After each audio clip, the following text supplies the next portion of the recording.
Alors, une petite partie court, encore une fois.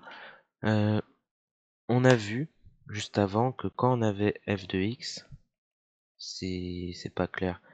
Donc f de x égale x, quand on dérivait, quand on calculait f' de a, on trouvait 1, pardon. Donc on va dire que la fonction dérivée, c'est la fonction constante égale à 1. Quand on avait racine carrée de x, on avait dit que pour a strictement positif, on avait f' de a qui valait 1 sur 2 racines de a. Donc, toujours pour a strictement positif, pour x cette fois, je vais le refaire, on voit pas bien sinon.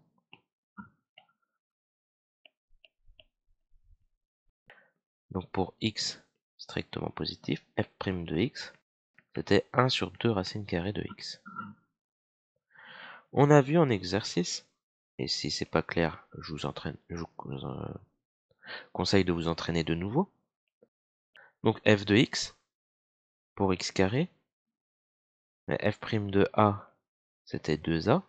Et donc quand on va utiliser les fonctions dérivées, donc là c'est le nombre dérivé qu'il y a au milieu, nombre dérivé en a un nombre réel quelconque, ou alors strictement positif. Et après on va associer les fonctions dérivées. Donc 2x. On a même vu f de x lorsqu'on avait x au cube, on dérivait. Donc ça fait 3a carré, c'est ce qu'on a vu en exercice.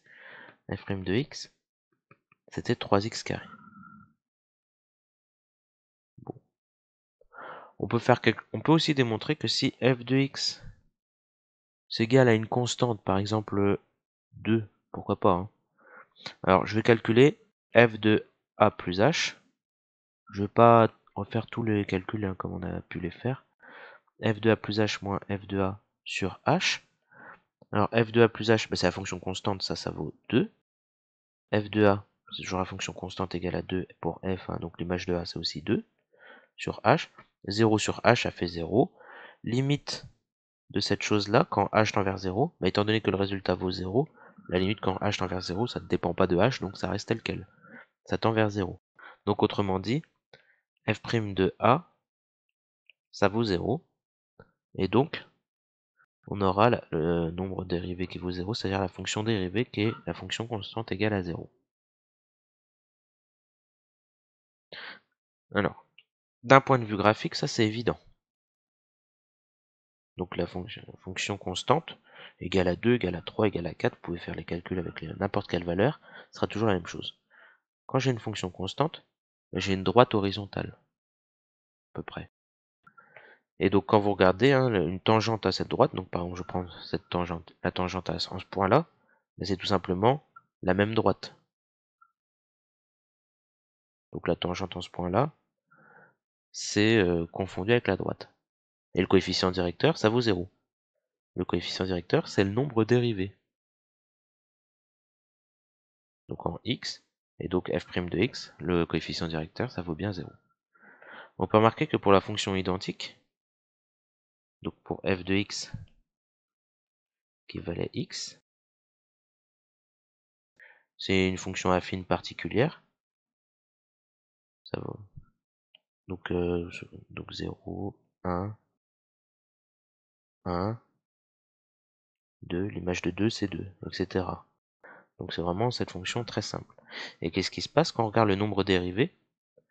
Peu importe où on se positionne, ça revient à calculer le coefficient directeur de cette tangente-là, enfin de cette droite-là du coup. Parce que quand on regarde la tangente en un point, ça sera aussi confondu à cette droite-là, parce que c'est déjà une droite. Donc quand on avance de 1, je monte de 1, donc le coefficient directeur, c'est 1 sur 1, souvenez, ça, sur ça, c'est-à-dire 1. Donc le nombre dérivé, c'est bien 1, c'est ce qu'on avait calculé. Maintenant, si on résume ça sous forme de tableau, donc je vais faire 4 colonnes. Donc là, ça sera la fonction f de x égale, ça sera pour la fonction f', donc la fonction f, pardon, à gauche, ensuite la fonction f', donc je vais donner l'expression de f' de x. Donc ça, c'est pour x appartenant à, pardon, On va écrire. Ça sera l'ensemble de définitions de f, de def, de f, donc définition de f. Et ça sera le domaine de dérivabilité. C'est-à-dire sur quel ensemble dérivabilité, sur quel ensemble notre fonction est dérivable. Donc on va partir comme pour les fonctions de polynômes, mais les degrés les plus petits. Donc le premier degré c'est 0, c'est-à-dire les fonctions constantes. Par exemple, si on a f de x qui vaut 1, qui vaut 2, qui vaut 3, on a dit que la dérivée valait toujours 0. Ce qu'on a dit juste avant. On a une fonction constante, donc une droite horizontale, son coefficient directeur c'est 0. Donc pour l'exprimer de manière générale, je veux dire f de x égale k, avec k un nombre réel. N'importe quelle constante, autrement dit. 1, 2, 3, 0,5, racine de 2, n'importe quoi. C'est défini sur R, c'est dérivable sur R, il n'y a pas de problème. Maintenant la fonction identique. La fonction identique, on a dit juste avant, c'était 1 son coefficient directeur. Parce que c'était une droite, quand on traçait ça, de coefficient directeur 1. Il n'y a pas de problème, c'est défini sur R, c'est dérivable sur R. Pour la fonction carré, on l'a fait en exercice. Quand on calculait le nombre dérivé en A, c'était 2A. Donc le nombre dérivé en X, c'est 2X. Il n'y a pas de problème, c'est dérivable sur R. Ensuite, quand on regarde x cube, on l'a fait aussi en exercice, c'était 3x carré. C'est dérivable sur R, c'est dérivable sur R. Maintenant, on va regarder f de x puissance n, avec n un entier. C'est défini sur R déjà, et on verra sur quel ensemble c'est dérivable. On va essayer de deviner la formule, là on est en train de généraliser tout ce qu'on a vu là. Alors, on va regarder pour f de x puissance n, et on va rappeler, pour x, on avait trouvé 1 comme dérivée. Je mets une flèche parce que c'est pas égal, hein. Là c'est un schéma, pour bien comprendre ce qu'on va voir. X carré, on avait mis 2x. Pour x puissance 3, 3x carré. Vous voyez une chose, c'est que là, le 2 qui est ici, donc de x carré, c'est le même 2 qui est ici. On remarque que ce schéma-là se poursuit à x puissance 3. Regardons si ça marche aussi pour x. X c'est pareil que x puissance 1. On trouve bien un 1 devant. Donc quand je vais faire du x puissance n, j'ai envie de mettre un n devant. Déjà, première chose à faire, je mets mon n devant. Ok. Maintenant, on regarde, à chaque fois, qu'est-ce que j'ai? J'ai une puissance de x de plus en plus petite. Enfin, de plus en plus grande, pardon. Mais j'ai x, puis x carré. Bon, x, on a dit que c'était pareil que x puissance 1. Donc on a envie de dire qu'avant, c'est pareil que x puissance 0. Ah, ça fonctionne, x puissance 0. Pour x non nul, hein, 0, un nombre à la puissance 0, ça fait 1. Et par convention, on va dire que 0 puissance 0, ça fait 1 aussi. Bref, là on aurait pu dire qu'on avait du x puissance 0. Du x puissance 1, du x puissance 2. On voit bien que ça se suit. Mais c'est pareil ici. Et au final, quel est le lien avec cette formule-là? Cette formule-là, on voit que la puissance diminue de 1 à chaque fois. Ici, on avait puissance 2, et là, c'est comme si on avait puissance 1. Là, on avait puissance 3, et là, puissance 2. Donc, j'enlève toutes les flèches, parce qu'après, on ne comprend plus rien. Donc, à chaque fois, dans les puissances, on voit que ça diminue de 1. Donc là, x puissance n, donc au lieu d'avoir puissance n, je vais mettre puissance diminuer de 1, ça fait n-1. Et du coup, ma formule juste avant, c'est pour n non nul. Hein. Je ne vais pas prendre avec x puissance 0. Et donc, quand je regarde ça, donc n non nul, il suffit de rajouter une étoile. Hein. Donc, f' de x, on avait dit que c'était... On a baissé la puissance, donc c'était x puissance n, la puissance on la met devant, n, et on prenait x puissance n-1, une puissance de moins. Ça, c'est dérivable sur R. Il n'y a pas de problème.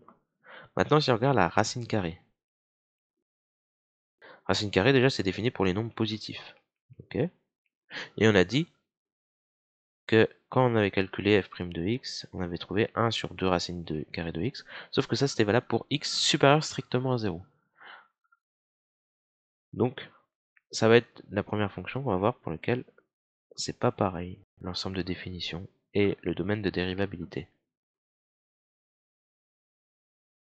Maintenant, quand on regarde la fonction inverse, alors vous pouvez vous entraîner, faire des calculs. Normalement, on l'a déjà fait en exercice, j'ai plus les numéros en tête, mais dans les exercices 4, il me semble, la question 2, on avait fait la dérivée, on avait fait f de x égale 1 sur x, et on avait fait avec 2. On avait calculé f' de 2, et on avait trouvé moins un quart. Si je dis pas de bêtises, c'était ça. Enfin, bref, c'était en une valeur. Elle s'appelait peut-être pas f, la fonction g. En tout cas, on avait fait ça. Et vous pouvez vous inspirer et refaire la même chose avec à la place de 2, vous faites a. Et à la fin, on va trouver non pas ce calcul-là, mais on va trouver moins 1 sur a carré. Et donc f' de x, ça sera moins 1 sur x carré.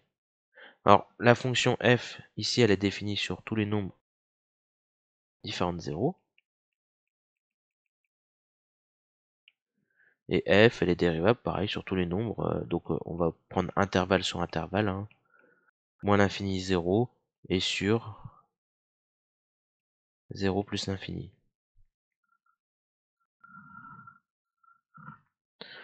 Donc on voit bien que c'est dérivable à gauche du 0 et à droite du 0, hein, parce que notre fonction, là, f', bah, je ne peux pas diviser par 0. Par contre, je peux remplacer x par n'importe quelle valeur, ça va fonctionner, sauf 0. Donc ça, ce sont les fonctions... on n'a pas démontré le dernier, mais vous pouvez vous entraîner à faire avec f de x égale 1 sur x, faire f de a plus h moins f de a sur h, avec a qui est différent de 0, h qui va être strictement positif ou strictement négatif. Prenez h différent de 0, vous faites vos calculs, et vous aurez le même genre de calcul qu'on avait fait avec f' de 2. On va pas le refaire là. Alors, on va regarder maintenant ce qui se passe, parce qu'on a dit que pour la fonction racine carrée, c'était pas dérivable en 0. Et ça, graphiquement, ça se repère par, quand on trace la courbe, on a quelque chose comme ça. Et en 0, en réalité, notre tangente, elle est horizontale. Verticale, pardon.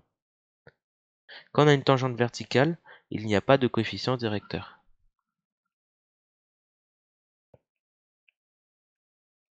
Et quand il n'y a pas de coefficient directeur, il ne peut pas y avoir de nombre dérivé, parce qu'on a dit que graphiquement, le nombre dérivé, ça représentait un coefficient directeur. Je vous laisserai lire la dernière page du cours pour voir la preuve précisément. Maintenant, si on regarde la fonction valeur absolue de x. Valeur absolue de x, si on fait son graphique, bon, déjà un petit rappel, si x est positif, ben ça fait x, si x est négatif, ça fait moins x. Alors, si vous vous souvenez plus hein, comment ça fonctionne, par exemple, si je fais racine de 2, 2 c'est positif, donc racine de 2 ça fait 2. Valeur absolue de 2 ça fait 2. Valeur absolue de moins 2 c'est négatif. Que nous dit la formule? Bah, je rajoute un moins. Moins 2. Moins 2 ça fait 2. Au final, le résultat qu'on aura, ça sera toujours un nombre positif. D'ailleurs, quand on a défini ça en seconde, vous avez défini que point d'abscisse x, placé sur l'axe, la distance ici c'était valeur absolue de x. Donc par exemple, hein, si vous mettez moins x ici, la distance c'est pareil. Hein. Valeur absolue de moins x. Et ça, vous avez la même chose. Valeur absolue de x c'est pareil que valeur absolue de moins x. Ça représente une distance. Et vous avez même dit que si jamais vous prenez la distance entre un point d'abscisse A et un point d'abscisse B, par exemple, c'était... Alors là, ça fait bien B-A, il n'y a pas de problème, mais sinon, pour généraliser, valeur absolue de B-A. Parce qu'on aurait pu prendre dans les négatifs, si jamais on aurait fait B-A dans les négatifs, on aurait eu un nombre négatif. Et la valeur absolue nous permet d'avoir un nombre positif. Ça, c'est du programme de seconde, je ne vais pas trop y revenir. À retenir, valeur absolue de x, c'est toujours un nombre positif. Ça vaut x si x est positif, moins x si x est négatif. Donc quand x est positif, ça vaut x. Donc quand je trace la courbe pour les positifs, ben, je trace cette droite-là. Donc là, c'est bien y égale x. Maintenant, pour les négatifs, on a dit que c'est moins x. Ça me représenterait cette droite-là, y égale moins x. Et qu'est-ce qui se passe? Donc, on va regarder ce qui se passe, donc les tangentes. Alors, pour le côté à droite du 0, le coefficient directeur, j'avance de 1, je monte de 1. Très bien, donc là, f' de x, pour x différent de 0, pour supérieur à 0, le côté droite, le coefficient directeur, c'est 1. Pour le côté gauche, voilà, c'est pareil, j'avance de 1, je descends de 1, cette fois. Donc pour x négatif, f' de x, ça va être moins 1 sur 1, c'est-à-dire moins 1. Le coefficient directeur, c'est moins 1. Donc à gauche, la dérivée, c'est moins 1. À droite, la dérivée, c'est 1. Et en 0, eh ben, il n'y en a pas. Il n'y a pas de tangente en 0. Tout ça parce que quand on trace notre courbe, regardez bien, si on regarde bien en 0, qu'est-ce qu'il y a? Il y a un pic. Donc la tangente, on peut pas dire que c'est ça en 0. On peut pas dire que c'est ce de l'autre côté. Et on peut pas dire une sorte de juste milieu, ça serait ça. Alors si on veut vraiment lui donner une valeur, on pourrait dire ça, hein, mais ça c'est une théorie beaucoup plus complexe, ça n'a rien à voir avec ça. Ça c'est pas une tangente à notre courbe, donc ça n'existe pas. Donc c'est pas dérivable en 0, tout simplement. Donc notre fonction ici n'est pas dérivable en 0, à cause du pic. Et si vous avez compris ça, vous pouvez regarder, alors il y avait un exercice, hop, je l'affiche, voilà, c'est l'exercice 10. Vous voyez, là, on essaye de voir si les fonctions sont dérivables en 0 ou non. Donc, essayez de faire le 10. Hop. Vous mettez sur pause. Vous avez un peu de temps, hein, ça va assez vite l'exercice 10. Hop. Je vais l'agrandir et je le corrigerai dans la foulée. Hop, voilà.